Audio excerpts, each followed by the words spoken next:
Conservative new media viewers, LA Lakers fans around the world, JLin fans around the world. What's up? It's me, PFV, Paul F. Villarreal, the NBA expert, and we're here to discuss in the long video format the Lakers' 109-102 defeat to the Cleveland Cavaliers at Staples Center, Los Angeles, California. The loss drops the Lakers to 12-28 on the season. That is the fourth worst record in the NBA behind the Knicks, the Timberwolves, and the Sixers. So the Lakers are the fourth worst record in the league. The Cavaliers improved to 20-20 with the victory.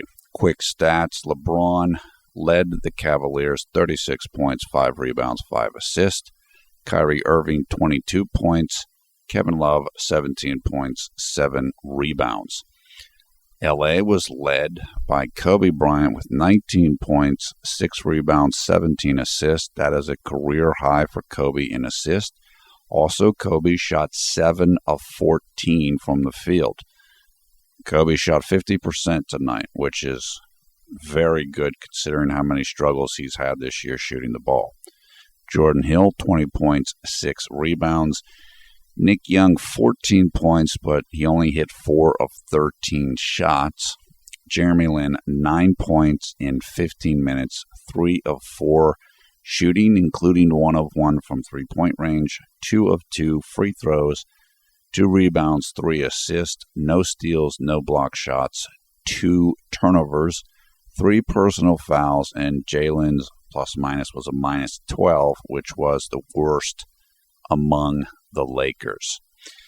Okay, this game was a tale of two halves, basically.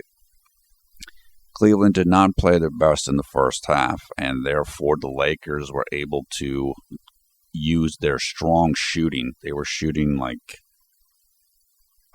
I would say, at least 58% at the intermission, and they led by 4 points going into the halftime.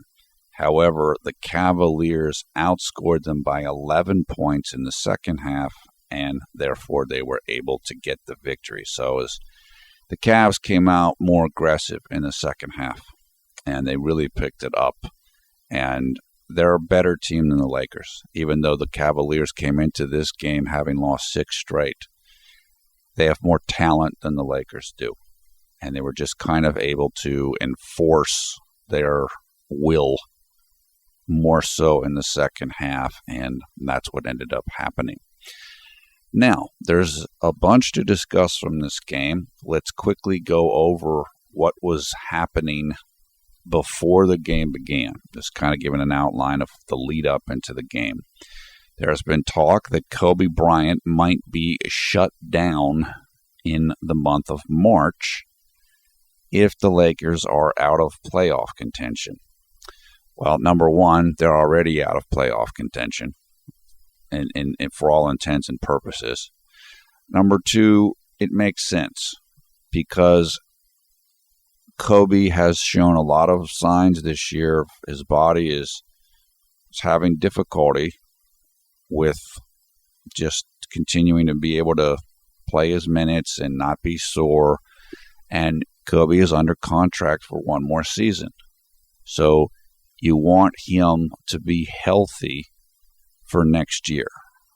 And so I think it's a good decision if the Lakers do it. Kobe, I believe, has said that he's on board with that, which makes sense. He wants to play next year and earn $24 million or whatever he's getting paid. So it would also allow the young players to get more run. If Jeremy's around and not traded, he gets to play more. Jordan Clarkson gets to play more, and etc. So I also, coming into this game, and I said this on Twitter, I had a pretty good feeling about how this game was going to go. And I know a lot of JLin fans are very unhappy with Jeremy's minutes tonight. But this game was all about Kobe versus LeBron. And I knew Kobe would be ready for the game. The Lakers would be pumped up because it's a national TV game, and they're I mean, they have a number of them, but this is their time to shine in what's a very difficult season for them. So the team would be ready, and they were. And Byron was going to ride with Kobe. And as Jeremy said after the game, I believe Jeremy said that a lot of times when Kobe's on the court, Jeremy's not on the court for whatever reason. And so Kobe was going to play as many minutes as he could with the new minute restriction system, which is 32 minutes or so, which means Jeremy wasn't going to play a lot. And so this game was almost like, the outcome of the game didn't matter. It's like an all-star game, which I believe Chris Webber said on TNT. It was a showcase game. Let's all enjoy the old times, and let's enjoy great Kobe. Let's enjoy LeBron versus Kobe, two of the greatest players ever. LeBron and Kobe were having fun all game and talking and joking and smiling, and then that's what this is. Basically, what's happening for the Lakers right now and next year, it's the Kobe send-off tour, the Kobe Bryant farewell tour.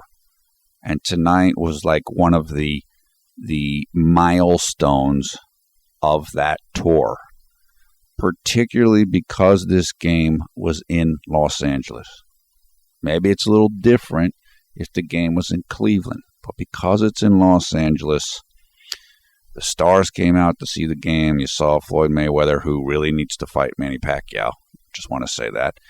And Rihanna and some other people, Jack Nicholson. And that's what this game was.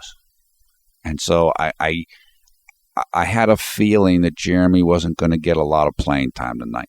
So I'm not happy about it, but I was prepared for it.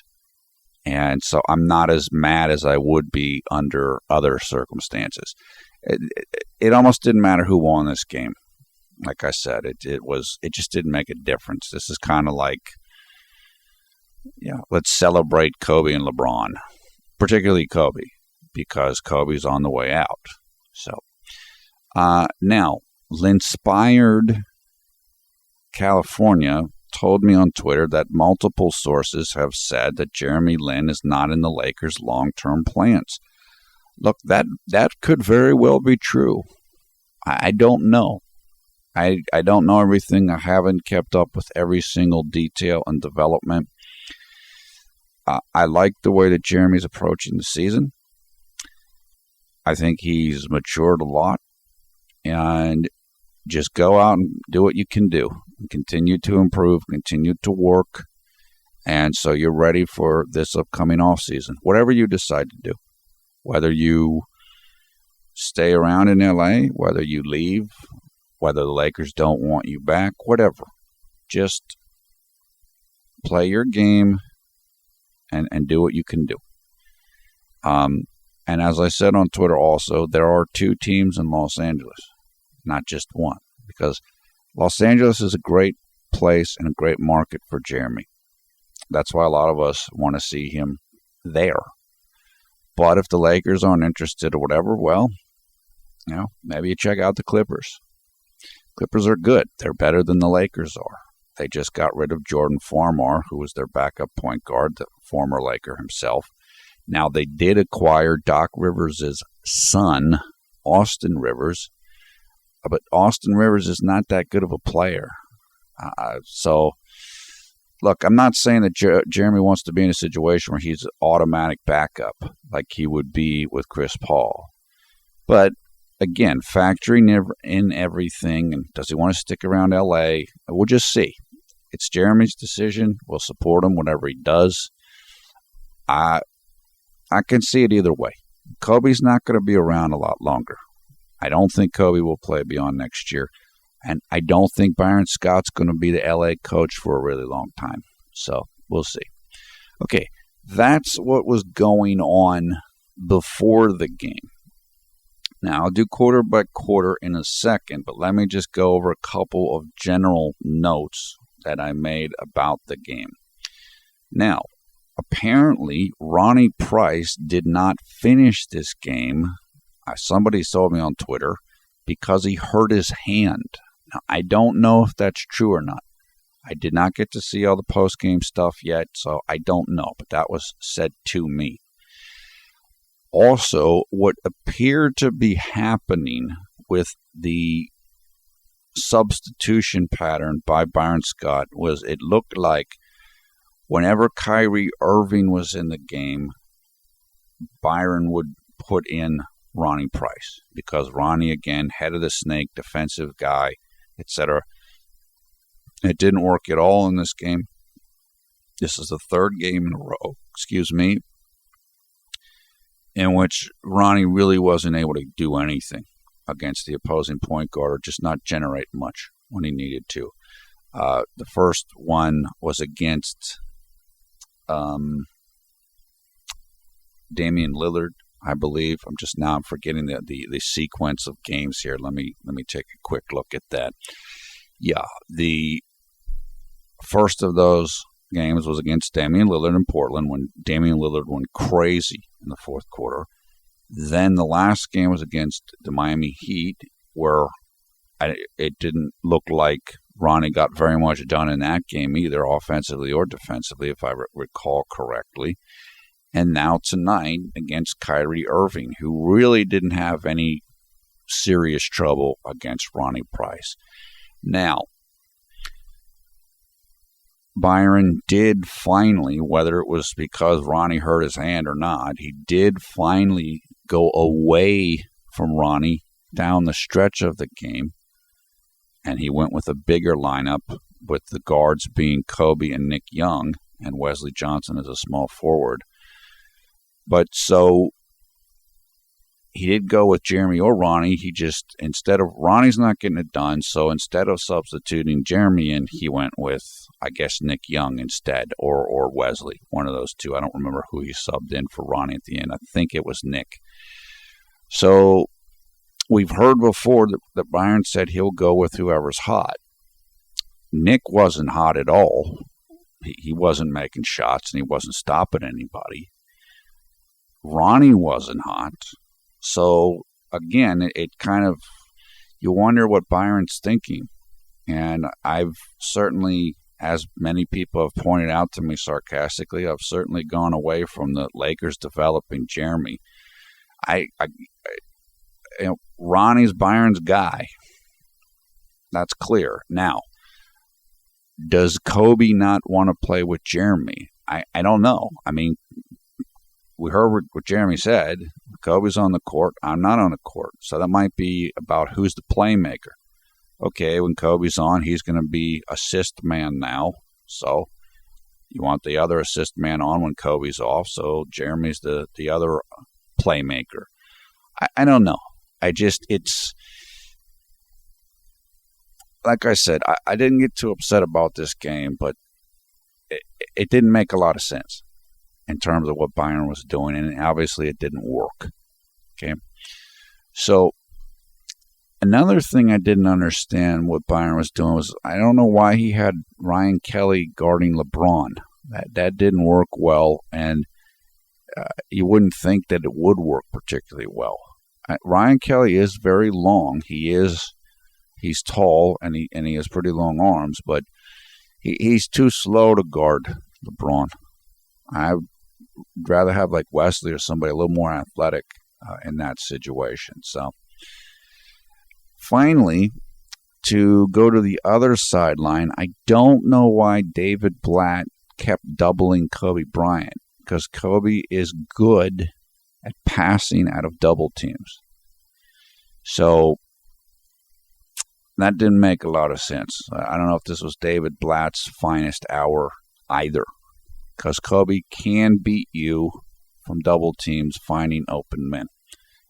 Now, if you want to get the ball out of his hands, I understand that, but I just don't think that strategy worked particularly well. So this wasn't the greatest game ever coached on either side, in my opinion. All right, now let's go to some quarter by quarter. Obviously, Jeremy didn't play a ton, so there's not an incredible amount to say about him. J.R. Smith was doing well against Kobe early. He basically hit 2 3-pointers right in Kobe's face, and Look, JR is he's kind of like a better version of Nick Young, in my opinion. He's very athletic, and he's a streak shooter. When he's hot, he really can light it up. And he started this game hot, and Kobe was guarding him, and it wasn't going well for Kobe in that matchup early. And Kobe had a turnover, so that did come off of a double team. So maybe David Blatt was thinking he was going to be able to generate more turnovers off of that situation, but it didn't work out that way, and Kobe basically carved up the Cleveland players with his passing. Okay, then let's see here. There's a nice shot where Ronnie was, I think he fell to the ground and he was fouled on a play. And you could see Jeremy cheering for Ronnie on the bench. So I thought that was pretty cool. Jeremy's a good teammate. He's a supportive guy. I'm sure he's not thrilled with how things have worked out this year, but he's still doing what he should do. Support your team, support your teammates, and you could see him doing that there on that play. Okay, then I made a note that said, why is Byron keeping Kobe in for the entire first quarter? Now, we know before that recently Byron has said that he was going to try to get away from that, like break it up a little bit so that Kobe can get a little more rest. You can play him a bit more. This is why I thought it was more of a showcase game for Kobe. Now, Kobe has himself said that part of the problem for him coming out and resting is then he gets tight. Like, because he's got mileage on him and stuff, sometimes when you're like that, you don't want to sit down and take a break because then your body gets cold, you stiffen up. So maybe that's why Byron did it. But the way I was thinking, it was like, yeah, this is kind of like, let's keep Kobe out there and let him play well, let him look good for as long as he can. And again, in my theory, that's more the Kobe showcase game. Okay, now I put a note. This is still late in the first, where I put Kyrie Irving attacking Ronnie Price at will. And it's as I said, head of the snake and defensive toughness, and this type of thing, but he couldn't do anything against Kyrie. He really couldn't, could Ronnie? And he tried. The problem is that Ronnie wasn't giving you any offense tonight either. Ronnie had 5 points on 1 of 5 shooting. So if Ronnie's not playing good defense and his shot is off, then what are you getting from him? So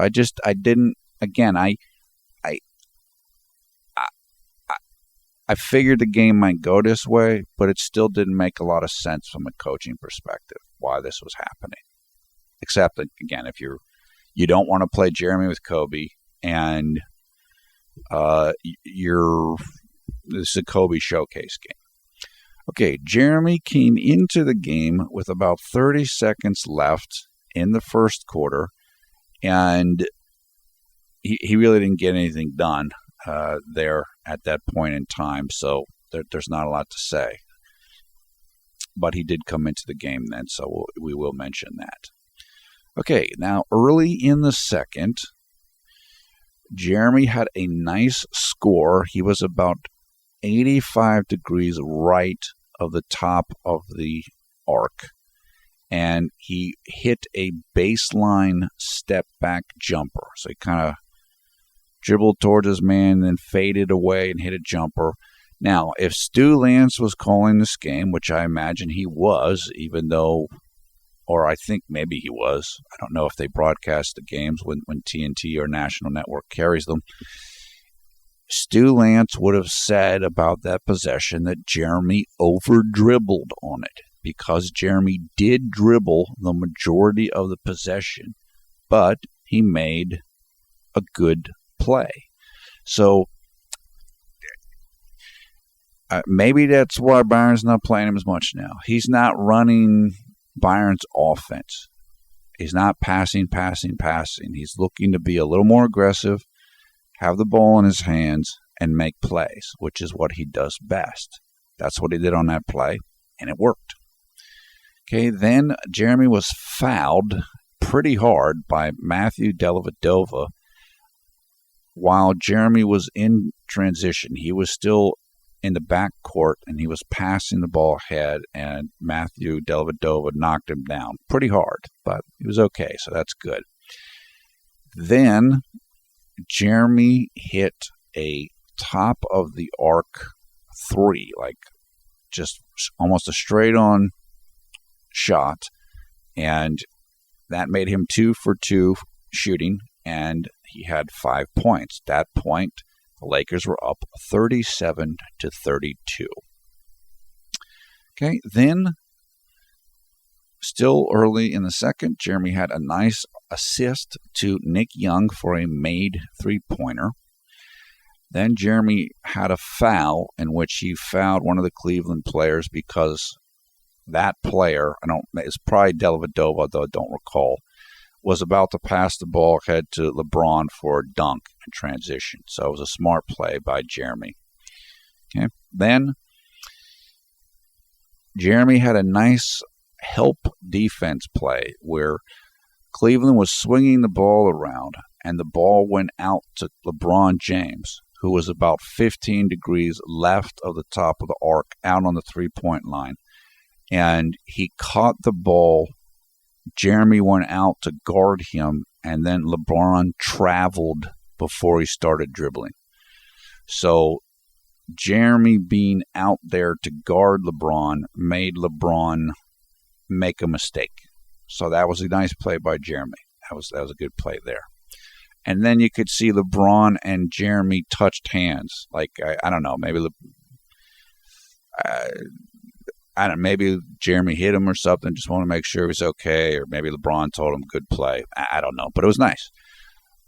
We know a couple years ago when Jeremy was in New York and the Miami Heat kind of went all out to make Jeremy and the Knicks look bad in that game. It's kind of like, well, Jeremy's stealing the spotlight. Maybe LeBron doesn't like him, but I think LeBron does like him. Most of the players do like Jeremy. And as we've said many times before, LeBron's very big in Asia, as Kobe is. If you're a player with a high profile like LeBron and somebody who's huge in Asia like he is, you can't afford to disrespect Jeremy publicly, because that's going to make a lot of people in Asia mad, I would imagine, because Jeremy, of course, himself is huge in Asia. And he's Asian American himself. So, but LeBron's a good dude, though, in general. He gets a lot of stuff, but he's basically a nice guy. So it was a good little sequence. I was like, yeah, okay, good play or whatever. So that was good to see. Okay, moving on into the middle of the second, Jeremy got an offensive rebound, and then they showed LeBron and Kobe were talking while Kevin Love was shooting free throws.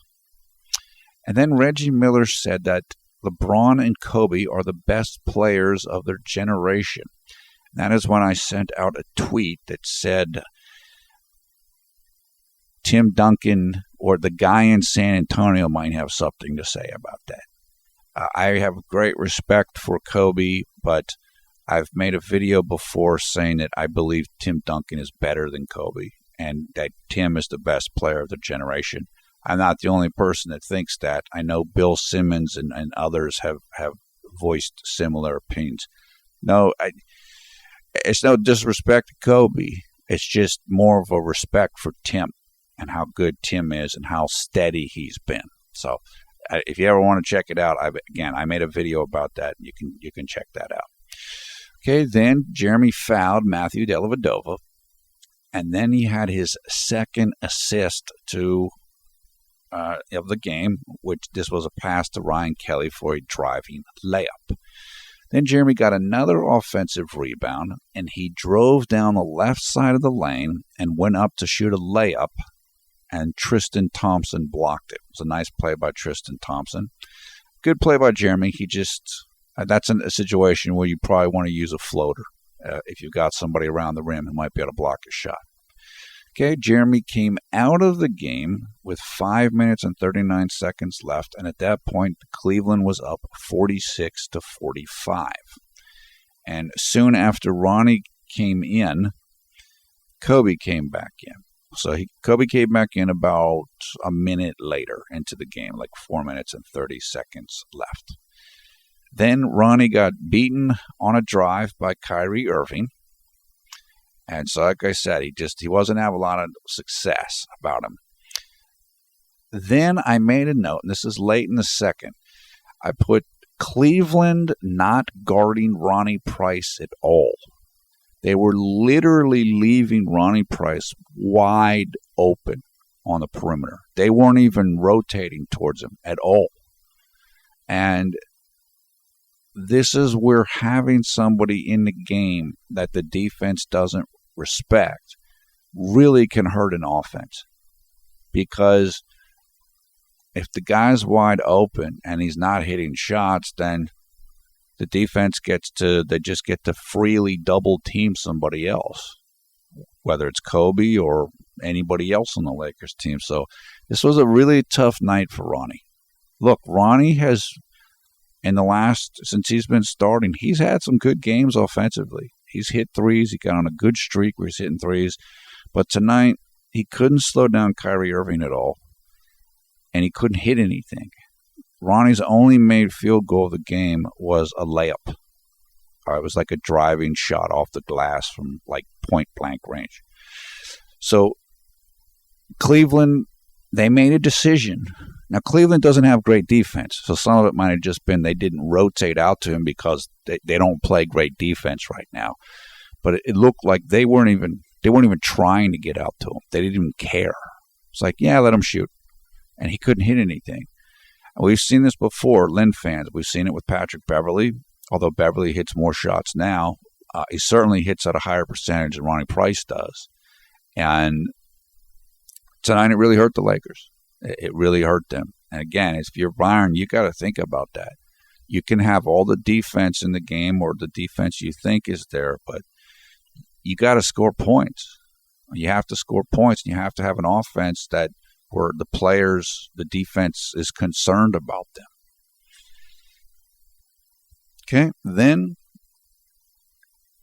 again, late in the second, another Kyrie just put a really nice move on Ronnie and just hit a jumper right over him.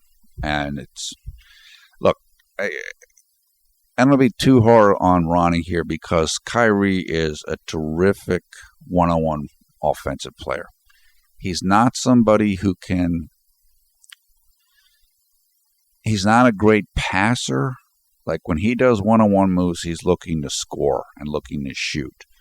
But in terms of one-on-one offensive moves and dribbling to get his own shot, he's incredible. I mean, he might be one of the best in the league, maybe the best. He's so super quick with his moves. His dribbling is fantastic, and he can make you look bad. And tonight, Ronnie was having to deal with that quite a bit. Okay, then we're moving on into the third quarter. Early in the third, again, I put Ronnie Price bricks an open three, and Cleveland's not guarding him at all. So this again, and then I think Ronnie got the ball passed out to him, and he didn't want to shoot because his shot wasn't going, so he drove to the basket, and his shot was blocked at the rim. Then Price, low shot clock, I think, and he had to hoist up the ball, and it was an air ball from three. So it's like I said, this wasn't Ronnie's night, and Byron didn't go with the hot guard down the stretch. He went to Nick Young, who was extremely cold. Okay. Then I put Kyrie Irving to the basket with no resistance, so I don't even know where Ronnie was on the play. Okay. Then Ronnie Price fouled Kyrie on a drive, and it's just like I think he was getting frustrated at this point in time. He just couldn't do anything against him at all. Okay. Then Ronnie had a turnover. He was just out of control in the half court. It was a half court offensive set, and I don't know. He just kind of going a little too fast or something like this. Moving on to late in the third, Jeremy came into the game with 2 minutes and 42 seconds left, and at that point in time, the Lakers were up 71-70. Okay. Then let's see what is Then they showed Floyd Mayweather at the game, and I wasn't listening to the game then, like I wasn't listening to the broadcast, and I know that Reggie Miller is a boxing fan, and I know that Reggie Miller has spent time like training with Manny Pacquiao. When I say training, I mean like running, like they've gone running, because Pacquiao trains for his fights. Many times he'll train in Los Angeles, which is where Reggie lives. And so like one of the times like they did a thing where they had Reggie go running with Pacquiao. So Reggie likes Floyd, but he also likes Manny Pacquiao. So I would imagine when they showed Floyd, they showed him twice, at least in the broadcast, I would imagine that Reggie Miller said something like, "Hey, Floyd, you really should fight Manny Pacquiao," or something along those lines. I would imagine that because Reggie is a boxing fan. Okay, then when Jeremy came into the game, yeah, right, I said that before. Kyrie fouled Jeremy on a drive to the basket. So again, the way you're going to slow down Kyrie is make him play defense, and Ronnie wasn't doing that. So there's another reason why you might want Jeremy in the game, because he can put pressure on him. Kyrie's not a big guard. Jeremy's definitely bigger than he is. So it was smart that Jeremy was going to work on him. Okay. Then Jeremy made both free throws, and then Jeremy had his first turnover of the game. He was double teamed by the Lakers, I think coming off a pick and roll. He went to pass the ball to Carlos Boozer, and Jeremy rushed the pass. It was a little bit over the outstretched arm of Carlos. Again, Carlos doesn't jump that well. He doesn't move that much going to save passes. So you got to hit him right in the hands, but it wasn't a great pass. So that was it. After the third quarter ended, it was 79-75 Cleveland. They were starting to make their move and their comeback, and that would continue as we headed into the fourth quarter. And the Lakers only scored 14 points in the third quarter, which was their season low, according to the TNT graphic. Then, early in the fourth, Jeremy scored a nice left-handed layup in traffic. It was terrific thing. Then I put that LeBron is owning Nick Young. Nick Young had a successful outing against LeBron last year, I think it was. And Nick was trying to be tough guy, swaggy P with LeBron. I think Nick got the better of it. Well, my guess is LeBron remembered that, and tonight was payback, because Nick couldn't do anything against him, just nothing. And LeBron was hitting shots on Nick pretty regularly. Okay, then I put a note here that says, Cleveland can't stop Jeremy's rim runs. And what I meant by that is Jeremy can struggle at times when the opposing team has great interior defense and shot blocking. The only good interior defender on the Cavs is Timofey Mozgov. And he didn't play a ton tonight. He didn't play a huge amount of minutes, which meant anytime Jeremy was in the game, particularly when Mozgov wasn't in, he could get to the basket anytime he wanted. And there's nobody there to block his shot. So that's another reason why Byron should have played him more, because everybody in the league knows that Cleveland doesn't play great interior defense. And it would have been a great situation for Jeremy, but again, it was Kobe night, and that means it wasn't Jeremy night. Okay. Then Jeremy was switched onto LeBron again on defense. So he got matched up with LeBron. And LeBron tried to post Jeremy up from a ways away from the basket. This wasn't down by the paint, but it was a post-up move, kind of your back to the defender, maybe 17, 18 feet away from the basket. LeBron did a turnaround, and he missed it. So Jeremy did his job. I mean, Jeremy can't guard LeBron consistently, but he had a couple of nice plays against him tonight, and that's all you want. That's what you want from your guy, and that's what he did. Okay, then Jeremy, also early in the fourth, had his third assist of the game, passed the ball to Tariq Black for an and one finish. And this had the feeling of a momentum changer, because I think at that point, Cleveland was up by 11 points. They were up 89-78.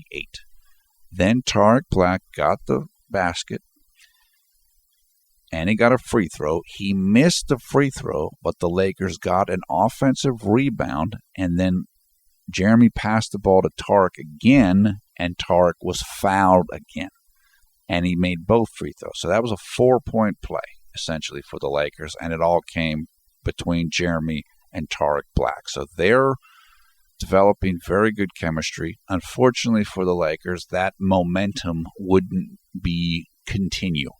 So, okay, then LeBron hit another three-pointer against Swaggy P. So, like I said, it was kind of payback night for Nick Young. And then Jeremy got his second turnover of the game, which I thought was unfair. He went to the basket from the left side, went up for a layup, and he ran into Kevin Love. Kevin Love took a charge. That's what it was called. But when looking at the replay, I thought that Kevin Love's feet, or at least one of his feet, was on the restricted area.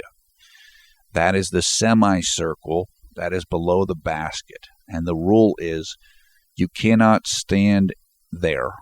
The defender cannot have any part of their body on that or inside of that area. Their feet cannot be in that area or touch that circle at all, or else you cannot get a charge on a play. I thought that Kevin Love's foot was on the line, but the referee didn't see it, or maybe it was after he took the charge, but it looked like it was during the play. So I don't think that should have been a turnover for Jeremy, and I think it should have been a basket if Jeremy made the hoop, and I don't honestly remember if he made the hoop.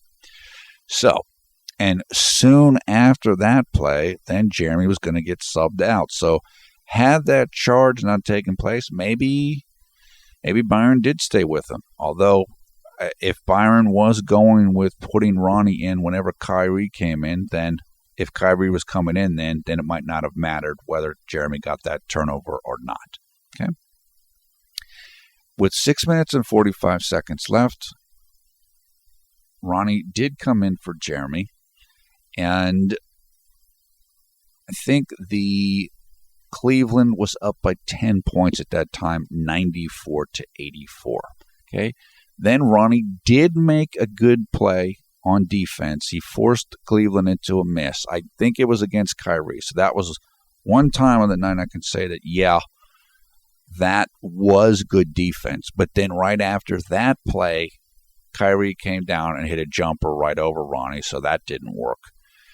It was now 96-85 for the Cavaliers, and there was a timeout was called. It might have just been a TV timeout. I'm not certain. And at this time, the lineup was Ronnie, Kobe, Nick Young, Carlos Boozer, and Jordan Hill. Okay. Then Kobe had a turnover, I believe it was the second of the night, because he passed the ball to Carlos, and Carlos didn't move to get the ball. So like I said, you got to pass the ball right to Carlos, or it's probably not going to result in a converted pass. Okay. Then what I noticed that the Lakers started to do, and this was almost looked like Byron Scott was conceding here. They started double teaming Kyrie Irving. So I think it was off the pick and roll, though I'd have to review the tape to be sure of that. Whatever it was, they started to double team Kyrie more. In other words, it was like, okay, Ronnie's not stopping Kyrie, so now let's start to double team him, which again goes against Byron's philosophy. You know Ronnie's not doing anything. He's not scoring, and he's not stopping Kyrie. Why don't you put Jeremy back in? But instead of putting Jeremy back in, they started double teaming Kyrie. Okay. Then, still early, there's about 4 minutes and 5 seconds left. Kyrie Irving went to the hoop and he was fouled. So again, no ability to slow down Kyrie Irving here. Then we move on to late into the fourth. At this point in time, so a timeout or some stoppage of play there. At that point, after that foul against Kyrie Irving and after the attempts at double teaming, Byron realized Ronnie's not going to be able to stop Kyrie. So this is when he went with the big lineup. And I can say now that he replaced Ronnie with Wes Johnson. So you don't want to put Jeremy in, even though Jeremy played well. You're putting in a longer defender who I don't see it, but I would imagine that Wes was trying to guard Kyrie Irving. And that would make sense if you're trying to slow down Kyrie. So no point guards in the game now. Kobe's the point guard. Nick Young's the shooting guard. Wesley's the small forward. Carlos Boozer, Jordan Hill. At this point in the game, the score was 100-89. There was 4 minutes and 9 seconds left. Okay. Then Kobe started to guard LeBron, which actually makes sense. Kobe usually will guard small forwards. So, in other words, small forwards are usually a little bit slower than shooting guards. And so that it makes sense that Kobe was guarding him. He was kind of doing it for show, kind of theatrical, like Kobe versus LeBron. That's what I said. This game was kind of a sideshow in a lot of ways. Then Nick Young bricked a shot, which made him 3 of 11 for the game. And then I think Ryan Kelly came in for Wes Johnson. I think this was kind of like offense for defense. Like, let's put Ryan in on offense. Maybe he can shoot threes better than Wes. So, Byron was doing everything he possibly could to win this game except put JLin in. Okay? Then they showed more of Kobe talking with LeBron. So, again, that little subtext or narrative was going on there. Okay, then, I put Byron Scott going all out to win, right? Kobe then hit a three-pointer, which made the score 103-97 for Cleveland. Then Kobe, again, I put that Kobe's guarding LeBron on defense, and this is when I made the note that this looks like Kobe's last stand. Kobe's showdown at the OK Corral, which is a famous battle in American history, Western history, the West gunfight. So again, this was like a movie drama. Regardless of what the score was, regardless of what the outcome was, Kobe wanted to guard LeBron because it's two great players going at each other, et cetera, et cetera. So that's a lot of what tonight was. Then I put that LeBron is doing high pick and roll rim runs. When LeBron wants to kind of take over a game or he wants to run the show, he will break the offense, or unless this is what the offense was designed to be, which it's possible, but I doubt it. And he will run high pick and rolls. And the reason why you do a high pick and roll, which this also works well for Jeremy, is you set a screen way up high, somewhere between the free throw line and the three-point line, and you let the offensive player just get a bunch of momentum going towards the basket, and then you let them make a play. Either they're going to get a layup or a dunk, or they're going to try to pass the ball to an open man. LeBron's really good at that play, and it worked very well. And the Lakers couldn't do anything about it. They did very little against it. And so LeBron's like, okay, I'm just going to keep running it. And he will do this when he really wants to take over a game, and he was doing it, and it worked. I mean, that's the easiest way to say it. Then Nick Young missed a shot, and then Kobe had a really nice defensive sequence against LeBron. He played some very good defense on a particular one possession. Another pick was set up high for LeBron, but it didn't work. Kobe fought through it, and then Kobe played good defense. LeBron shot over him, and he missed it. So that was very good. I gotta give Kobe credit on that. That was a nice play. Then Kobe came back down and went to shoot a three-pointer. He did not hit it, but he was fouled. And then, like, Kobe was gesturing to the crowd, like he's trying to pump the crowd up or whatever. Kobe made 2 of the 3 free throws, which made the score 103-99, Cleveland. So the Lakers were making a comeback here. Give Byron credit or whatever. His strategy was working to some degree. Then Cleveland took a timeout with 44 seconds left. Then I think Nick made a shot, I believe. He did not. He missed a shot, and I just said to myself, if Stu Lance was calling this game, would he now say that Nick was really determined? The same way that he said that Kobe was so determined once Kobe hit a shot to make him 3 of 17 in the game the other night against Phoenix, I think it was. Remember? Stu said, geez, excuse me, you really have to credit Kobe's determination. Because if so many other people were 2 of 13 shooting or whatever, they wouldn't keep shooting. They wouldn't try to keep shooting. So I'm wondering if the 3 out of 12 shooting from Nick at this point would give a determined analysis from Stu.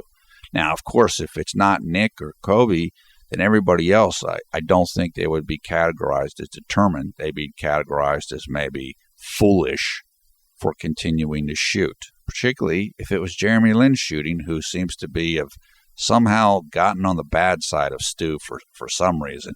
Somebody told me in YouTube comments of the short video that, maybe it was somebody tweeted out Jeremy's better than Kobe, and that made Stu mad. I have no idea. But as other people have said, and I certainly can agree with this, Stu was not like this at the beginning of the year. Stu was positive towards Jeremy at the beginning of the year. Now he's become basically negative, like a Clyde Drexler clone. For those of you who aren't familiar with Clyde Drexler or what we're talking about here, LA fans that didn't watch Houston last year, it seemed like Clyde would go out of his way to be negative about JLin when Clyde Drexler was calling a game. Clyde's one of the broadcasters for the Houston games, and it's like he would go out of his way to say negative things about Jeremy. Well, that's kind of what Stu's becoming. I don't know why, but I don't know. It's developed that way. Okay, then LeBron beat Kobe off the dribble to score a layup, and that I thought pretty much sealed the game. That made the game a 6-point game, 105-99. There were 20 seconds left. Lakers then took a timeout. Kobe missed a 3-point shot after that timeout, and then Cleveland was fouled. I believe LeBron was fouled, and he hit, I think, 1 of 2 of the free throws, or whoever it was that was fouled did that. Then Nick Young came down, hit a 3-pointer, but it was too late. LeBron was then fouled. He hit 2 free throws, 108-102, 9 seconds left. I don't remember. The Lakers came down. They took a shot. They missed it. Then Cleveland was fouled once again. They hit 1 of 2 free throws. 109-102, final score of this game. Then, of course, TNT did a little interview with LeBron afterwards, and he talked about how he was having fun talking with Kobe during the game, and so on and so forth. As I mentioned, the post-game stuff was just, Jeremy said in his interview that essentially when Kobe's on the floor, Jeremy is not on the floor. He's not on the floor. So I didn't see it myself, but apparently that what was said after the game. Look, again, this game didn't surprise me in any way. It didn't surprise me the way Byron did substitutions. It didn't surprise me that Cleveland won.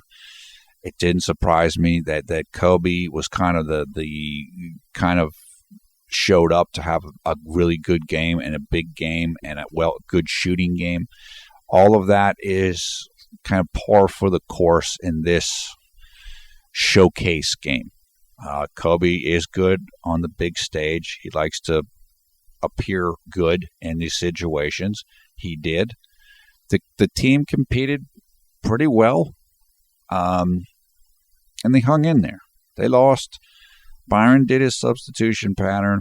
My own thinking with this is, it doesn't make sense to me from a logical standpoint why Jeremy wasn't in, but I get it from how I thought this game would go and what this game was about, meaning it was more about Kobe than maybe even winning. And in other words, I think if the Lakers were going to win this game, it was going to be because of Kobe. I think that's the way it was set up. I think that's the way Kobe wanted it. I think that's the way Byron wanted it. And so that's just how it played out. Obviously, also, Nick, if he could have hit a couple shots, that would have done it, but that didn't work either. So I'm less upset than what I would usually be, just because, as I mentioned earlier, I was prepared for this. This is kind of how I thought it would go, just given all the drama and pomp and circumstance around the game. So, on to the next game, and that game is taking place tomorrow here in the United States, Friday, January 16th at 9 p.m. Eastern Time, 6 p.m. Pacific Time, and against and at the Utah Jazz. That game will be on Time Warner Cable Sportsnet, as well as NBA League Pass, and whatever the local affiliate is for the Utah Jazz. That means it'll take place on Saturday, January 17th at 10 a.m. in China, Taiwan, and the Philippines. Utah is an improving team. They're not a great team. They have a record slightly better than the Lakers, I believe. They're better at home. Salt Lake City, which is where they play at, I think has a decent altitude. I want to say it's maybe 4,000, 5,000 feet, which that can affect your endurance, particularly when you're playing on a back-to-back. So those are advantages for Utah. Utah didn't play tonight. They'll be fresh. And the Lakers played, and they played hard, and they played well tonight. So they're going to be drained tomorrow, I would imagine. And obviously they have to fly in. They're probably in now. Kobe's not going to play. It's going to be an interesting game. I do think Jeremy will certainly have more opportunities in that game, or he certainly should, than he had in this game. The starting point guard for the Jazz, I think, is still Trey Burke, and the backup is Dante Exum, I think is his first name. Burke's been a disappointment. Exum is a very good player who's still learning. He's a rookie. Hopefully Jeremy's going to get a lot of opportunity in that game. This game, again, tonight was a super showcase game. Tomorrow's like nobody cares game, basically, in comparison with tonight's game. Utah's not a glamorous franchise. They don't have LeBron, and so on and so forth. This is basically two teams at the bottom of the West with the Lakers on a back-to-back. This is a very good opportunity for Jeremy. And like I said, he will get a chance in this game, so hopefully he'll be ready to seize the moment and be able to perform well. I'm looking forward to that. Utah does have a very good shot blocker in Rudy Gobert, who is a player from France who has an incredible wingspan. He's tall, I would say 7'2", 7'3", but he has super long arms, and He's very good at protecting the basket. So Jeremy will have to be on the lookout for that. But I'm excited. Jeremy's playing well, and I think he's playing pretty mentally free. He's in a good place mentally. Tomorrow could be a good game for him. So look for that. If he's given the opportunity, look for that. And he's going to be fresh because he only played, 15 minutes or whatever in this game. So he should be ready. Okay, that is it for now. Thumbs up, thumbs down. Your comments below. We want to thank Gary Chen for the artwork you're looking at now. You'll find out information about Gary in the video description below the video player.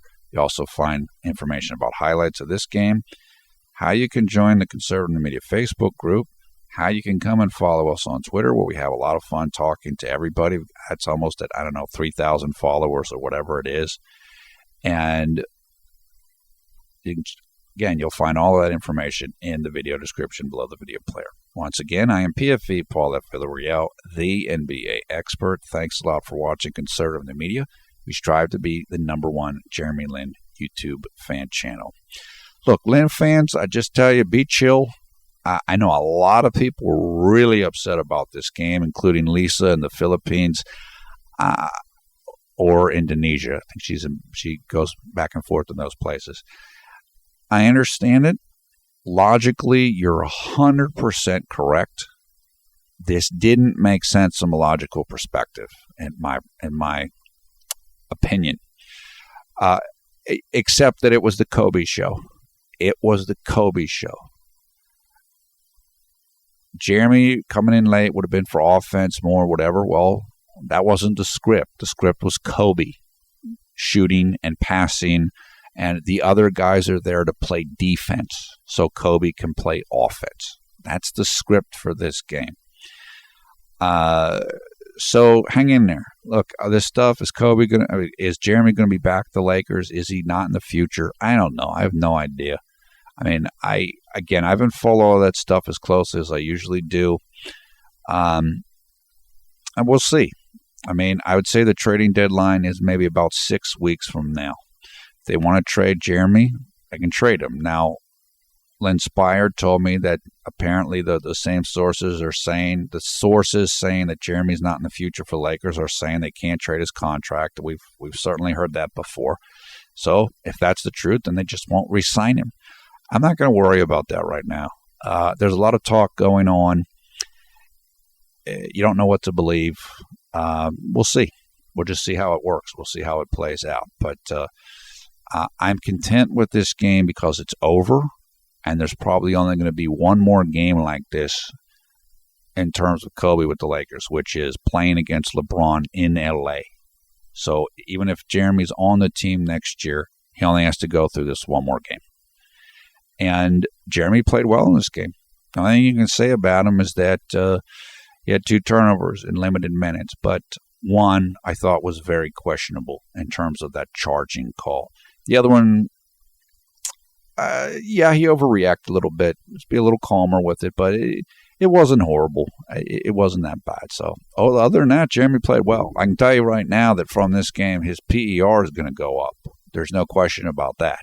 I think because he was very efficient in the time he was on the court. So he was 1 for 1 on 3. 3-point percentage goes up. Field goal percentage goes up. Only negative is the turnovers per 36 goes up, which we don't want. But other than that, he did his job. He did what he was supposed to do. He didn't get played a lot of minutes. So, okay, that is it. So hang in there. We got tomorrow night's game. Less than 24 hours away. It's a whole new game, whole new ball game, whole new day, whole new opponent, whole new script. So let's see what's happening. Kobe's not playing. Jeremy's going to get more of a chance, so we might have a chance, the opportunity to just kind of put this game out of our minds very quickly with another good Jeremy Lin performance. That is it for now. Hope you're having a great night, a great day, wherever you are around the world when you watch this video. Stay warm if you're in the northern hemisphere where it's cold up here, I know, in the northeast. And stay cool if you're down in Australia, as many of our viewers are, like Melody Ting and others. Hope you're having a great summer down there. I'm very much looking forward to the Australian Open tennis tournament major that's coming up in just a few days. That starts on Monday, so can't wait for that to kick off. Okay, we'll talk to you again soon. Take care until then. Hang in there, JLin fans.